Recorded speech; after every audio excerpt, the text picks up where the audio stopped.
The airport was alive with the kind of chaos only early morning flights could bring.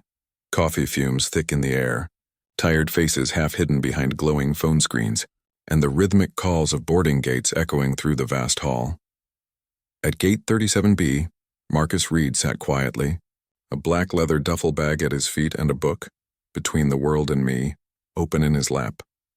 He looked calm, controlled, the kind of man who had learned long ago that silence was sometimes the loudest statement you could make. He was dressed simply, a dark gray hoodie, jeans, and sneakers. Nothing about him screamed FBI. That was intentional. The badge stayed tucked away, hidden behind layers of humility and caution, a habit that came with years of being both underestimated and watched too closely. Across from him, a middle-aged white woman in a beige coat kept darting glances his way. She wasn't subtle about it. Her lips were pursed, her eyes sharp with a quiet kind of suspicion that Marcus knew too well, one that didn't need words to speak volumes. He felt it, like static in the air. He turned a page, ignoring her. "Attention, passengers," the gate agent's voice crackled over the intercom. "Flight 247 to Washington, D.C. is now boarding, Group A." Marcus stood, adjusting his duffel strap. He moved forward calmly, scanning his boarding pass. "Have a good flight, sir." The agent smiled. "Thank you," he replied, his voice even, professional. He walked down the jet bridge, the hum of engines faint in the distance. It was a routine flight, or so he thought. When Marcus reached his seat, 12A, the aisle was half full. A man in a business suit was settling in across from him, tapping on his phone. A few rows back, a flight attendant helped an elderly woman lift her bag.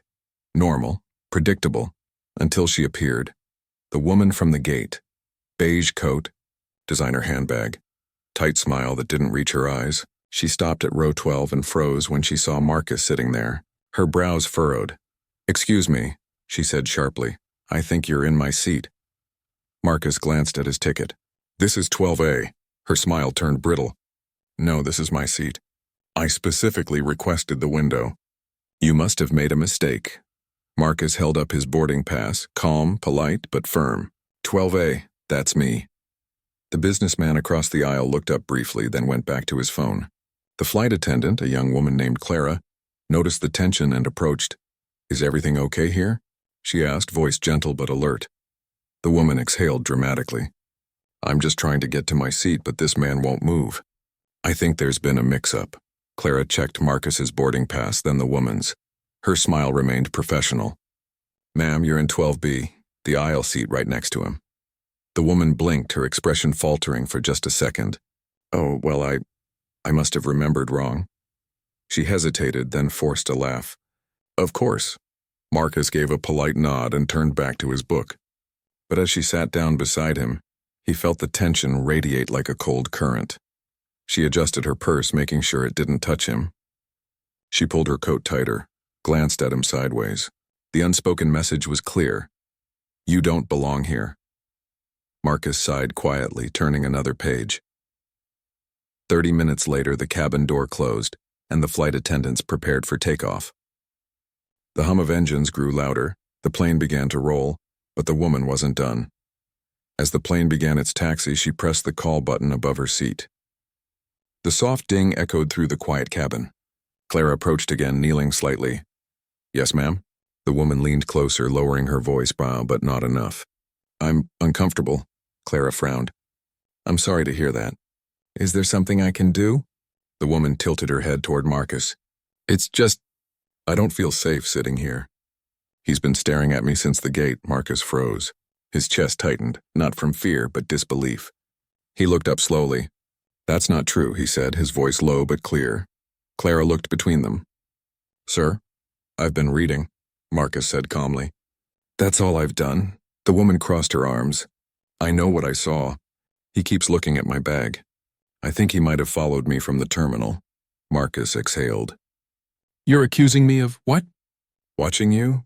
The businessman across the aisle finally looked up, sensing the shift in atmosphere.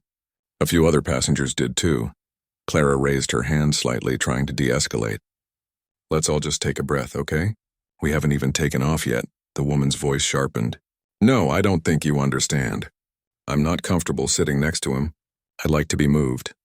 Ma'am, the flight is full, Clara said gently. We don't have open seats right now. The woman looked around, then lowered her voice again, but her words cut through the cabin like glass. Then maybe he should be moved. I don't know if you've noticed, but he's suspicious. The air went still. Marcus closed his book, his jaw tightening. Suspicious? She wouldn't meet his eyes now. I just don't want to take chances. Clara's polite smile faltered. Ma'am, unless there's an actual problem, there is a problem. She snapped. I don't feel safe. What if he— Enough, Marcus said quietly, but firmly. The word hung there, low, controlled, powerful. He met her eyes, not with anger, but a steady kind of truth that came from years of being tested like this. You don't know me. You don't know anything about me. But you're willing to paint me as a threat because it makes you feel in control. The woman's lips parted in shock. I didn't mean— Yes, you did, he said, his tone even. You meant every word. Clara glanced nervously toward the front, where another flight attendant had noticed the exchange. Sir, maybe we can just— But before she could finish, the intercom clicked. Ladies and gentlemen, we are second in line for takeoff. Please remain seated with your seatbelts fastened. The woman pressed her call button again. I want him off this plane. The words were loud enough now for several passengers to turn. Clara blinked. Ma'am, I'm serious. I don't feel safe. He could be anyone. Marcus inhaled sharply, holding back a storm that wanted to break free. He had been here before. Not on a plane, but in 1,000 small moments where suspicion wrapped around him like a shadow. But this time was different. This time he wasn't powerless, Clara sighed. Okay, please wait here. She walked briskly to the front, whispering to the lead attendant. Moments later, a uniformed flight supervisor appeared. What seems to be the issue here? The woman's tone immediately softened. I'm sorry to bother you, but I really don't feel comfortable. I think this man is acting strange. The supervisor nodded slowly. We take every concern seriously. Sir, can I see your ID? Marcus stared at him for a long moment. The quiet hum of the plane filled the silence. Passengers were watching now, some curious, some uncomfortable. He reached into his jacket pocket, slowly, deliberately, and pulled out his wallet. He flipped it open. A gold badge gleamed under the cabin lights. The supervisor blinked. The woman's face drained of color. Marcus's voice was calm but carried the weight of a lifetime. Special Agent Marcus Reed, FBI Counterterrorism Division. The cabin went dead silent. The woman's mouth opened, then closed. Her eyes darted from the badge to Marcus's face, her voice a whisper. You're FBI? Yes, ma'am, Marcus said. And you just accused a federal agent of criminal intent because you didn't feel safe. The businessman across the aisle lowered his phone, murmuring, Damn. The supervisor cleared his throat. Sir, I apologize for the misunderstanding. Marcus held his gaze. No need, this isn't new. He looked back at the woman. Her hands trembled slightly as she clutched her handbag. I suggest you relax, Marcus said softly. The only thing you need to worry about on this flight is your conscience. The supervisor nodded quickly, murmured another apology, and moved away. Clara gave Marcus a small, grateful look, one that said, Thank you for your patience. The engines roared as the plane began to accelerate down the runway. Marcus leaned back, eyes fixed on the window, watching the world fall away beneath him. The woman sat frozen, her knuckles white against her seatbelt. As the plane climbed into the sky, she whispered, I didn't mean to. Marcus didn't look at her. Yes, you did, he said quietly. But maybe you'll think twice before you do it again. She fell silent, for a while. The only sound was the hum of altitude and the faint whisper of wind. Then Marcus's phone buzzed, a secure line message. He glanced down at the text. Urgent, possible threat aboard Flight 247 verify. Passenger report upon landing. His stomach tightened. He looked around the cabin, the same cabin that had just turned on him minutes earlier, and in that moment, Marcus realized maybe the woman's paranoia wasn't entirely misplaced. Not because of him, but because someone else on this plane might truly be dangerous. The plane had leveled off above the clouds, cruising at 35,000 feet. Outside, the world was a quilt of white and gold, sunlight bouncing off the wings like molten glass. Inside, the cabin hummed with quiet chatter and the occasional ding of a seatbelt sign. Marcus Reed sat perfectly still, staring at the text glowing on his phone screen. Urgent. Possible threat aboard Flight 247. Verify passenger report upon landing. His pulse slowed, the way it always did when things got serious. Years of training kicked in, breathing steady, mind sharp, eyes scanning without appearing to. He locked his phone, slipped it back into his pocket and looked around. 2 rows up, a young man in a hoodie was tapping nervously on his laptop. A flight attendant was serving drinks, her hand slightly shaking from turbulence. The woman beside Marcus, still pale from embarrassment. He didn't deny it. Just a habit, he said. But the truth was he'd already spotted 3 potential anomalies. The first, the coding guy with the laptop. The second, the bald man near the galley. And the third, the quiet, calm man in the last row who hadn't moved once since boarding. No phone, no book, no eye contact, just stillness. Stillness was never good. Marcus tapped his thumb on his knee, calculating. He couldn't alert the crew yet. If he was wrong, he'd cause panic. And right now, after what had just happened, he was the last person anyone would take seriously without proof. So he watched. And he waited. The intercom buzzed. "Ladies and gentlemen, this is your captain speaking. We're expecting mild turbulence ahead, so please remain seated." The seatbelt lights blinked on. A low rumble shook the plane. A few passengers gasped. Drinks trembled on tray tables. The turbulence wasn't bad, but it was enough to mask movement. Marcus's eyes flicked toward the bald man, now unbuckling his belt, slowly like he didn't want to draw attention. There it is, Marcus thought. The man reached down to his duffel bag under the seat. Marcus's right hand brushed his jacket pocket, where his badge and gun normally were. But he wasn't armed. Commercial flights were off-duty travel. All he had was training, instinct, and an unshakable calm. He waited until the man's hand disappeared into the bag. Then he spoke. Quiet, measured, but unmistakable. "Don't do it," the man froze, half-turning. "Excuse me?" Marcus's voice stayed level. "Whatever's in that bag, and leave it there." The turbulence made the cabin sway again. Passengers looked up. The flight attendant, Clara, hurried over. "Sir, is everything all right?" The bald man forced a smile. "Everything's fine. Just grabbing my medication." Marcus stood slightly, his height giving him quiet authority. "Then grab it slowly." The man's eyes met his. A flicker of recognition. Not of who Marcus was, but what kind of man he might be. Tension filled the aisle. The woman beside Marcus whispered, "What's going on?" Marcus didn't answer. His gaze never left the bald man, whose hand emerged slowly. Holding a small, unmarked pouch, Clara frowned. "Sir, please take your seat." He nodded and sat back, but his eyes were sharp, calculating. Marcus kept watching. The man placed the pouch into the seat pocket, casually, like it was nothing. But Marcus saw something else. A faint black wire protruding from the edge. He exhaled quietly through his nose. "No mistake now." He turned to Clara, voice low but firm. "Get the captain now." She blinked. "What?" "Tell him there's a potential device in row 14. Don't announce it. Don't run. Just move." She hesitated only a moment before seeing the conviction in his eyes. Then she nodded and walked away, trying to look calm. The woman beside him clutched her armrest. "Device, you mean?" Marcus didn't answer. He leaned back, pretending to adjust his seatbelt while his mind raced. No weapon, no backup, no way to isolate him without panic. He had to think like an agent and act like a civilian. 2 minutes later, Clara returned with the supervisor and the captain himself, emerging from the cockpit with a quiet, tense expression. Marcus met his eyes. "I'm Special Agent Marcus Reed, FBI. There's a suspicious package in 14C. You need to secure that row and keep everyone calm." The captain nodded once, the look of someone who understood the gravity without question. But before he could act, the bald man stood abruptly. "Hey," Clara said, startled. He moved fast, faster than expected, pushing past her and into the aisle. "Sir, please sit down." The captain ordered. The man didn't. He started toward the back, eyes locked on the rear door. Marcus moved too, not running but steady, cutting across the aisle between panicked passengers. The woman in beige gasped, pulling her knees up. "What's happening?" Marcus didn't answer.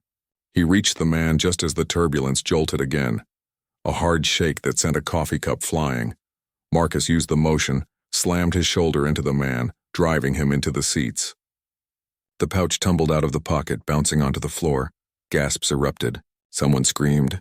The man struggled, elbowing Marcus hard in the ribs. Pain shot through his side, but he held firm. "Get the bag," Marcus barked. Clara grabbed it, her hands trembling. The captain yelled, "Back! Everyone back!" Passengers ducked. The bald man thrashed, eyes wild. "You don't understand?" "Then explain." Marcus snapped. "It's not a bomb," the man gasped. "It's evidence." Marcus froze mid-motion. "What?" The man coughed, pinned against the armrest. "I was delivering it to DC. It's proof. Proof of something big, but they're following me." Marcus's mind spun. "Who's following you?" The man's eyes darted toward the rear, the quiet, still passenger in the last row. Marcus turned and saw it. The man in the back now stood up slowly. His jacket shifted just enough to reveal the outline of a weapon under his shirt. There it is. Before Marcus could react, the man lifted a finger to his lips, a silent threat, and began walking down the aisle, calm as a ghost. The passengers between them froze, sensing danger they didn't understand. Marcus straightened, positioning himself between the armed man and the rest of the cabin. The bald man behind him whispered, "You're too late." He's not alone. Marcus's pulse stayed steady, but his thoughts burned. No gun, no badge authority up here. Just me. The woman in beige whispered hoarsely, "Agent Reed, what's happening?" He didn't look back. "Stay low." The gunman moved closer. His eyes were cold, practiced, not random, military or mercenary. Then Marcus noticed something else. A second phone in his hand, screen glowing faintly. A countdown timer. No, it can't be. Marcus's heart pounded once, not from fear but urgency. He stepped forward, voice clear but controlled. "You don't want to do this," the man smirked. "You don't know what I want." "Oh, I do," Marcus said softly. "Because I've been you. You think the world owes you justice, but you're about to destroy everything you think you're fighting for." The gunman's smile vanished. "You talk too much." The timer hit 0:02, and the cabin erupted into chaos. Marcus lunged forward. The phone flew from the man's hand. It hit the floor, skidding under the seats. Clara screamed. Someone yelled for the air marshal, but there wasn't one. Marcus tackled the man, grappling for control. The gun went off, once. A deafening crack that sent passengers diving for cover. The bullet tore through the overhead bin, missing Marcus by inches. He slammed his elbow into the man's arm, twisting until the gun clattered away. Then he drove him down, knee against his chest. The captain's voice rang out, "Everyone stay down!" The gunman struggled, gasping. "You think you stopped it? You don't even know where to look." Marcus pressed harder. "Then tell me." The man sneered and went still, unconscious. Marcus looked up, breathing hard. Clara was crying silently, clutching the pouch. The woman beside his seat stared at him in disbelief. The man she'd wanted off the plane had just saved every soul aboard it. He turned to the captain. "Lock that gun away, and make sure we land now." The captain nodded, pale. As Marcus stood, catching his breath, his phone buzzed again. "Update. Threat confirmed. Suspects may be part of larger network. Secure evidence upon landing." He looked at the pouch and then at the unconscious man. The woman whispered, "Is it over?" Marcus's gaze darkened. "No," he said quietly. "It's just beginning." The cabin was eerily silent except for the hum of the engines and the ragged breathing of terrified passengers. Marcus Reed sat in the aisle, his chest still heaving from the fight. The gunman lay unconscious at his feet, wrists bound with zip ties the captain had brought from the cockpit. The bald man, the one who'd been accused moments earlier, sat trembling nearby, clutching his pouch like a lifeline. Clara, her eyes red, crouched beside Marcus. "Is it really over?" Marcus looked toward the cockpit door. "Not until we're on the ground." He rose slowly, checking the gun. Safety on, clip half empty. He handed it to the captain. "Lock this in the flight deck. Keep that door sealed until landing." The captain nodded and disappeared up front, the weight of command heavy on his shoulders. Marcus turned back to the passengers. They were watching him now, not with suspicion but with stunned gratitude. The same people who'd side-eyed him, whispered about him, doubted him, now sat in silence, trusting him with their lives. The woman in beige, her name was Evelyn, he recalled from her boarding pass, looked up from her seat. Her voice was small. "You saved us." Marcus met her eyes. "We're not safe yet." Outside, the clouds thickened. The plane began to descend through turbulence, the seatbelt signs glowing. "Ladies and gentlemen," the captain's voice broke through the intercom, tight and professional. "This is an emergency landing. We'll be touching down at Nashville International in approximately 10 minutes. Please remain calm and seated. 10 minutes. That was all Marcus had to figure out who these men really were, and what the evidence in that pouch meant. When they landed, the tarmac was lined with flashing lights, police cruisers, FBI vehicles, TSA units, even an ambulance. The moment the wheels screeched against the runway, Marcus was already on his feet. The lead flight attendant announced, "Everyone, please stay seated until law enforcement boards the plane." But Marcus moved forward, flashing his badge at the startled crew at the door. "Agent Reed, FBI, I'm taking point." The cabin door opened. Warm air rushed in, thick with sirens and jet fuel. 2 FBI agents in windbreakers stepped up the stairs. "Agent Reed, we've been briefed." "You okay?" "I'm fine," Marcus said. "One armed suspect in custody, one potential witness, and a possible explosive or data device that needs immediate analysis." They exchanged glances. "You said a device?" "Unconfirmed," Marcus replied. "But something's wrong here." They escorted him and the bald man, who was now shaking uncontrollably, off the plane. Evelyn watched him go, her guilt carved into her face. She whispered under her breath, "God forgive me."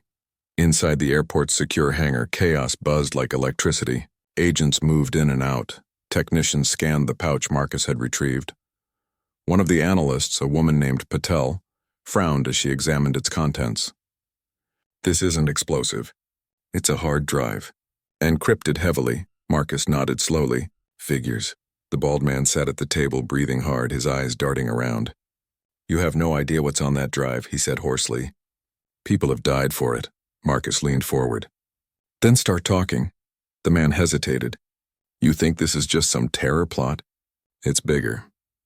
That drive, it's proof the company funding an FBI counter-intel project is dirty.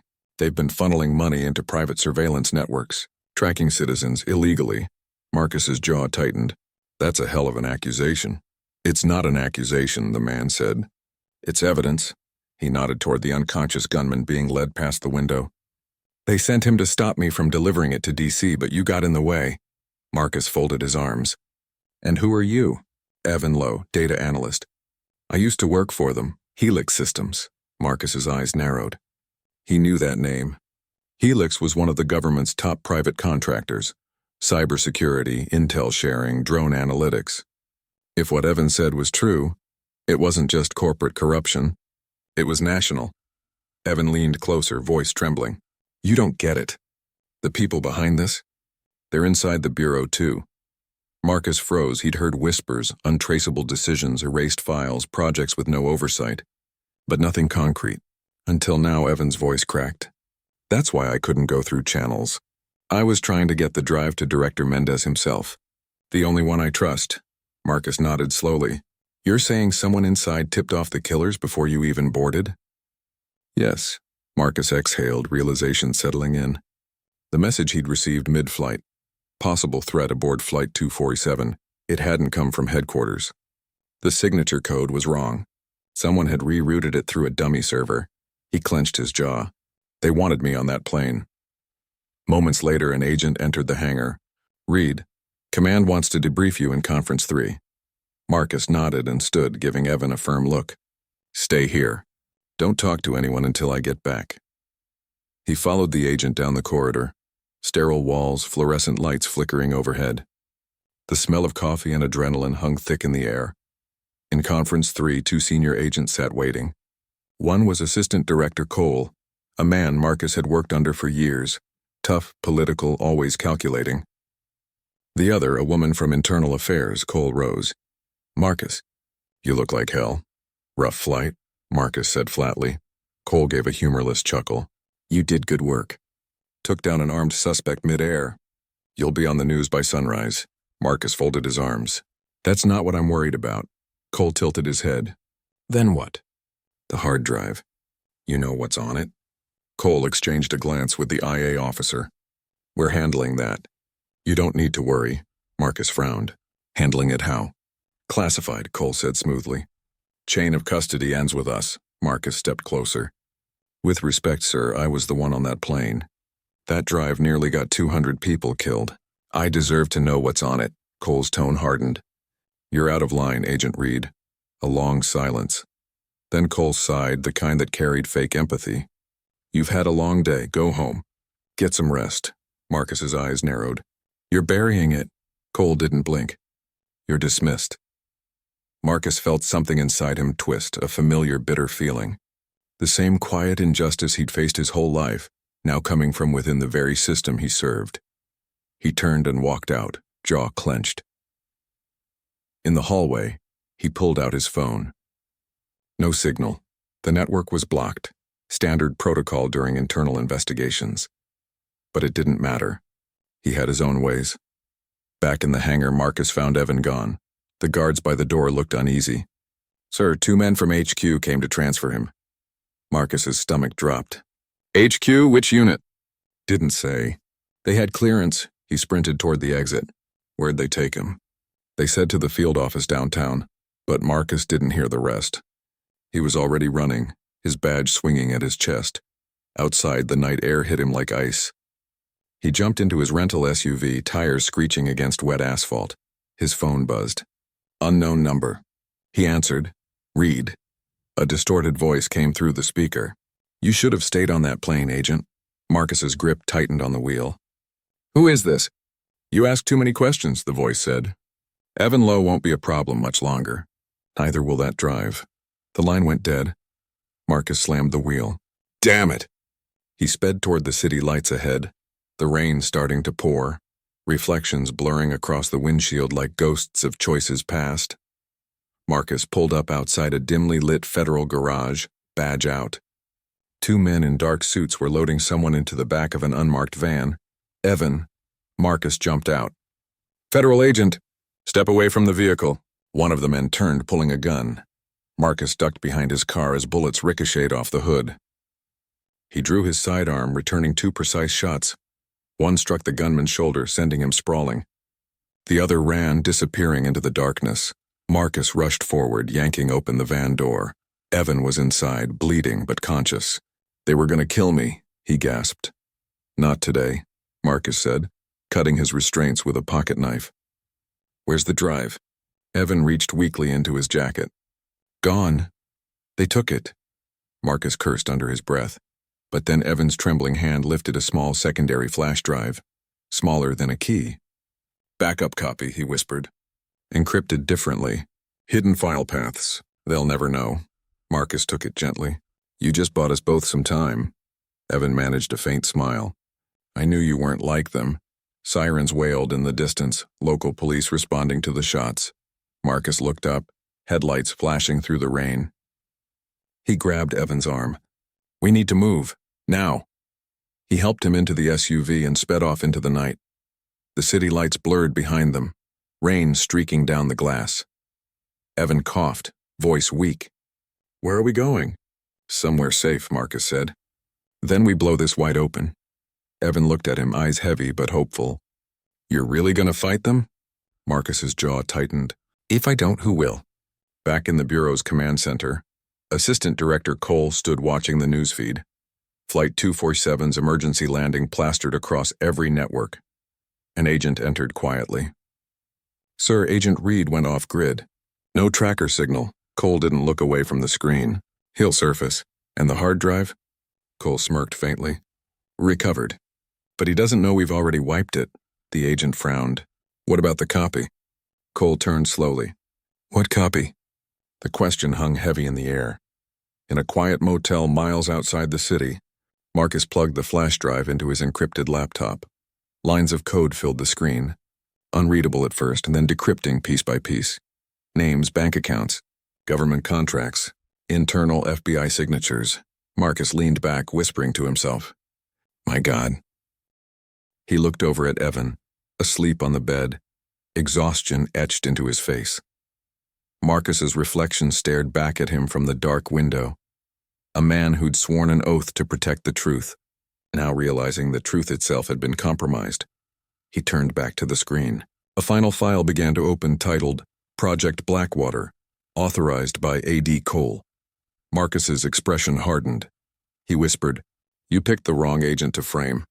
And outside, in the pouring rain, a black SUV pulled into the motel parking lot, headlights off. The morning sunlight poured through the blinds of an unmarked federal office in downtown Atlanta. The silence inside was heavy, too heavy for a building that usually buzzed with the sound of ringing phones and hurried footsteps. Agent Marcus Reed sat at a long conference table, hands clasped, eyes cold with determination. In front of him were neatly organized files, printouts, and photos, the kind that could make or break careers. Across from him, Director James Monroe, a tall man in his 60s with silver hair and piercing blue eyes, studied Marcus carefully. He was old-school bureau, stoic, cautious, but not blind, so Monroe began slowly, his tone deliberate. "You're telling me the woman on that flight, Carolyn Dunham, is married to Congressman Richard Dunham, and that the congressman has direct ties to land purchases connected to Red Hawk Development Group?" Marcus nodded. "Yes, sir. The same company that's been illegally acquiring property from black families across the South. My father's land was one of them." The director leaned back, exhaling sharply. "You're walking a fine line, Agent Reed. Personal involvement complicates everything. You know that." Marcus's gaze didn't waver. "I understand, sir. But this isn't about revenge.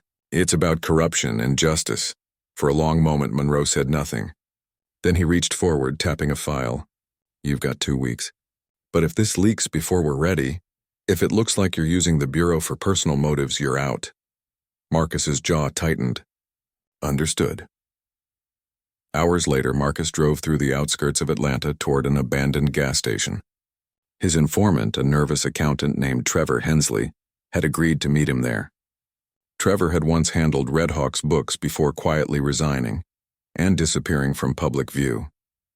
When Marcus arrived, Trevor was already waiting inside, glancing out the window every few seconds. Sweat glistened on his forehead despite the cold air. "Agent Reed," Trevor stammered as Marcus entered. "You didn't tell anyone you were coming, right?" "No one," Marcus replied, scanning the room. "What do you have for me?" Trevor handed him a flash drive. "Everything. Payment trails, dummy accounts, offshore holdings. They're buying land using shell companies, intimidating owners to sell, then laundering the profits through political donations. It's worse than you think." Marcus pocketed the drive. "And Carolyn Dunham?" Trevor hesitated. "She's not innocent. She's the liaison between the developers and the congressman, handles their PR, makes it all look clean." A faint sound outside interrupted them, tires crunching on gravel. Trevor froze. "You were followed?" Marcus's hand went to his holster. "No, stay behind me." He moved to the window. A black SUV rolled up, its windows tinted. Then another. Doors opened. Men in suits stepped out, coordinated, professional. Trevor's voice trembled. "That's them. They found me." "Get down!" Marcus shouted. Gunfire erupted. Bullets shattered the window. Marcus ducked, pulling Trevor behind an overturned table. Glass rained down. Marcus returned fire, controlled, precise. One agent against many, but he was trained for moments like this. He hit one assailant in the shoulder. Another ducked behind a car door. "Run to the back," Marcus ordered. Trevor bolted for the rear exit. Marcus covered him, firing 2 more rounds before following. They burst through the back door and sprinted toward a nearby field, gunshots echoing behind them. Trevor stumbled, gasping for air. "They won't stop. They'll kill me." "They'll have to get through me first," Marcus said. He grabbed his phone and hit a secure line. "This is Agent Reed, code red. Ambush near Highway 41, Sector 3. Send backup now!" Minutes later, sirens wailed in the distance. The black SUVs peeled away, disappearing before local law enforcement arrived. Marcus and Trevor stood in the clearing, breathless but alive.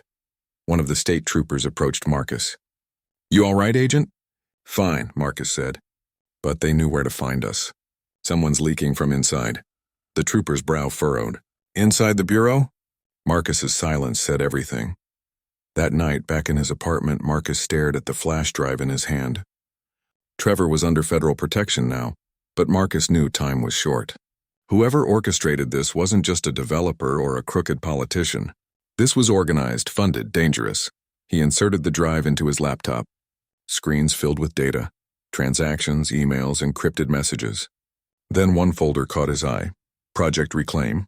He opened it. Documents appeared, maps, contracts, timelines. The Red Hawk Development Group wasn't just targeting random black landowners. They were focusing on properties tied to civil rights history, churches, old farms, memorial lands, wiping out legacies one parcel at a time. Marcus's chest tightened. It was erasure. Systematic, calculated erasure. Then buried deep in the data, he found something worse. An internal memo addressed to Congressman Dunham. Once Phase 3 is complete, we will move forward with the rezoning initiative. Federal contacts have assured compliance. Special thanks to our bureau liaison for ensuring no interference. Marcus froze. A bureau liaison? Someone inside? He printed the document, anger surging through him. They're using us, he muttered. They're using my badge to destroy people. His phone buzzed. A message from an unknown number. You're in over your head, Agent Reed. Stop digging, or we'll finish what we started on that plane. Marcus stared at the screen, his jaw clenching. So it's war. The next morning he met Director Monroe again. I was ambushed, Marcus said flatly, throwing the printed memo on the desk. They knew where I'd be. Monroe's face darkened as he read. You're saying someone inside the Bureau leaked your location? Yes, and they're connected to Dunham's circle. Monroe's expression hardened. You're off the case. What? Marcus snapped. You can't. I have to. Monroe cut in. If what you're saying is true, I can't trust anyone right now, not even you. Until I sort this out, you're suspended. Effective immediately. Marcus felt the words like a gut punch. Sir, please. I can stop them. Just give me— This isn't up for debate, Monroe said coldly. Hand over your badge and weapon. The room fell silent. Marcus hesitated, his throat tight. Slowly, he placed his badge and gun on the desk. Monroe looked away. Go home, Marcus. That's an order. Marcus turned to leave, but just before he reached the door, he said quietly, You're making a mistake, sir. When this is over, you'll see who the real enemy is. And with that, he walked out. That night, as rain poured outside, Marcus sat alone in his apartment, staring at the empty space where his badge used to be. His phone buzzed again, a new message, same unknown number. We warned you. Next time it won't be a warning. Marcus leaned back, eyes burning with determination. Let's see if you can threaten someone who's got nothing left to lose. He plugged the flash drive back in, this time bypassing Bureau systems entirely. If they wanted a war, he'd fight it alone. But as he opened the next file, his eyes widened in disbelief. A photo appeared, grainy, time-stamped. It showed his father shaking hands with a man in a Red Hawk suit, years before his land was taken. And next to them, half in shadow, stood a younger version of Director Monroe. Marcus's heart stopped. Dear God, he whispered. Rain hammered the streets of Atlanta that night like an omen. Thunder cracked above the skyline, reflecting off the tall glass towers that hid secrets in every corner. Inside a dim apartment, Agent Marcus Reed sat in front of his laptop, the room lit only by the flickering glow of the screen. On that screen was the impossible truth. A photograph that could destroy careers, rewrite history, and expose everything he'd been fighting against. There, standing next to his late father and a representative of Red Hawk Development, was a much younger Director James Monroe. His mentor, his friend, his superior. Marcus stared at the image until the edges blurred. His hands trembled, not from fear, but from betrayal. A soft knock echoed at the door. He froze. 3 short taps. 1 pause, 2 more. A bureau knock. He approached cautiously, hand near his concealed weapon. Who is it? It's me, came a familiar voice. Special Agent Dana Collins.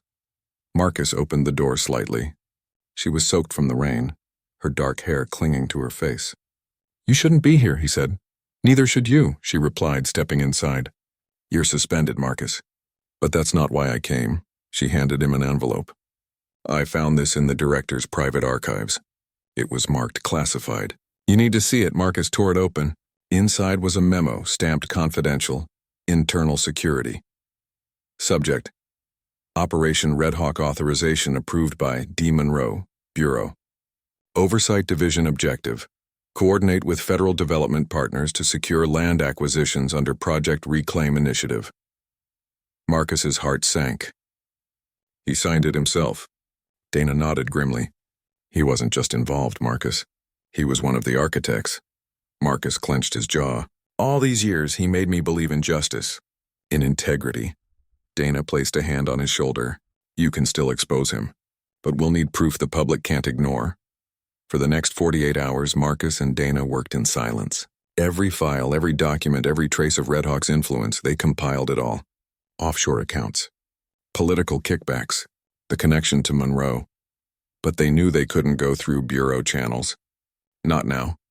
They needed the one thing no corrupt system could suppress. The truth, live and unfiltered. Dana looked up from her laptop. If we leak it to the press, they'll bury it before sunrise. Monroe has friends in every network. Then we don't go through them, Marcus said. We go public, directly. I'll confront Monroe myself. On record, Dana frowned. That's suicide. Maybe, but it's the only way. The confrontation the next morning, Marcus walked into FBI headquarters. Rain still clung to his coat, his expression unreadable. Security guards hesitated as he passed. He was suspended, yes, but his reputation still carried weight. Within minutes, he was standing outside Monroe's office. The secretary looked up nervously. Director Monroe's in a meeting. Marcus pushed open the door. Monroe looked up from his desk, startled. Agent Reed? You're out of line. Marcus tossed a flash drive onto the desk. You've been lying to me. To everyone. Project Reclaim, Red Hawk, the congressman, you orchestrated it all. Monroe stood slowly. You're making a serious accusation. I'm making a fact public, Marcus said, pulling out his phone. A small red light blinked. It was recording live, streaming to a secure backup Dana had set up. Monroe's eyes narrowed. Turn that off. Tell the truth, Marcus demanded. Tell them why you used the Bureau to erase history, to steal land from the very people this country owes its soul to. Monroe's mask slipped. You think this was about race? It was business, progress. Those lands were rotting, unused. They were sacred, Marcus roared. They belonged to families who built this nation while men like you wrote them out of it. Monroe's calm broke. You don't understand, Marcus. You don't fight power, you work with it. That's how you survive. Marcus stepped closer, voice trembling with emotion. Then I'll die fighting it. He hit send. The live stream data uploaded in real time. Footage of Monroe's confession, documents flashing across the screen, evidence no media could bury. Monroe lunged across the desk, trying to snatch the phone, but it was too late. Across the city, phones buzzed. Screens lit up. The truth spread like wildfire. Within hours, news channels exploded. FBI director linked to illegal land seizures. Whistleblower agent exposes government corruption. The Bureau scrambled to contain the chaos. Monroe was placed under federal investigation. Red Hawk's accounts were frozen. Congressman Dunham resigned. Marcus stood on the courthouse steps days later, facing a sea of cameras. Dana stood beside him. Reporters shouted questions. Agent Reed, what made you risk everything? Do you believe justice was served? Marcus spoke into the microphones, voice steady but full of conviction. I didn't risk everything, he said. I protected what matters most, truth. Justice isn't about titles or badges. It's about courage, the kind that doesn't need permission to do what's right. The crowd erupted in applause. Later that evening, Marcus visited his father's grave on the outskirts of town. The storm had passed, leaving the sky streaked with gold and purple. He knelt, placing his old badge on the headstone. You told me once that truth will always find a way, he whispered. You were right, Dad. Behind him, Dana approached quietly. They want you back, she said. The Bureau. Full reinstatement, Marcus smiled faintly. Maybe someday. But for now, I think I'll just live.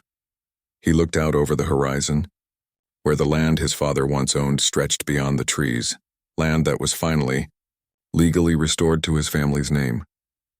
For the first time in years, he felt peace. Epilogue. Weeks later, headlines across the nation praised him, agent who brought down corrupt system, the man who turned justice into action. But Marcus didn't care for fame. He cared that one more boy, one more family, one more generation could stand on their land and say, we belong here. That was victory enough. The Georgia dawn broke over rolling hills that once belonged to Marcus Reed's father. Land now restored. Alive again, the mist hung low, wrapping the trees like memory itself.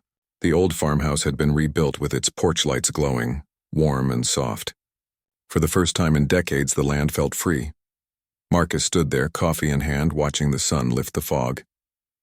The weight of the past week still clung to him. The investigations, the headlines, the endless interviews. But beneath it all, there was peace. He ran his fingers over the badge he'd once surrendered, now returned, newly engraved with his name. It no longer symbolized control. It symbolized purpose.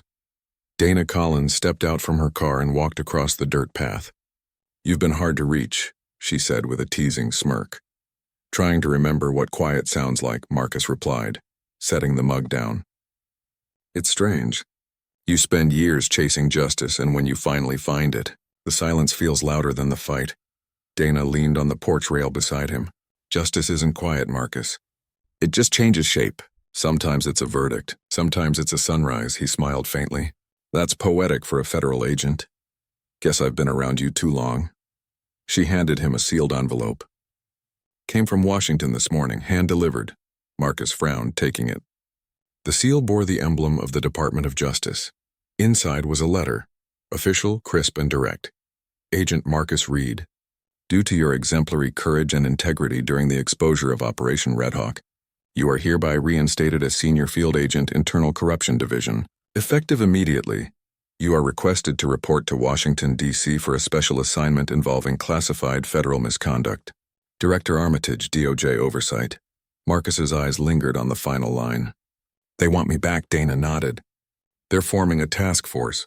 Real change this time, but they only want people who've already walked through fire." He looked out over the land. "I've spent my whole life fighting to protect this. My family's name, my father's memory.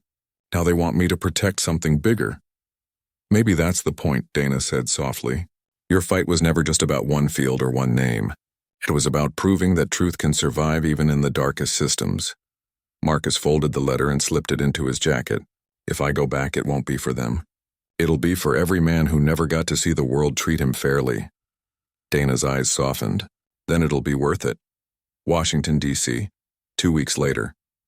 The Capitol skyline glimmered beneath a setting sun as Marcus walked through the marble halls of the DOJ headquarters. His new badge caught the light. Internal Corruption Division, Senior Field Agent Marcus Reed.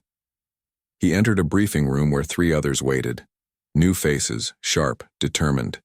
One wall was covered with photographs and documents pinned to corkboards. Shady corporations, sealed indictments, shadowy political donors.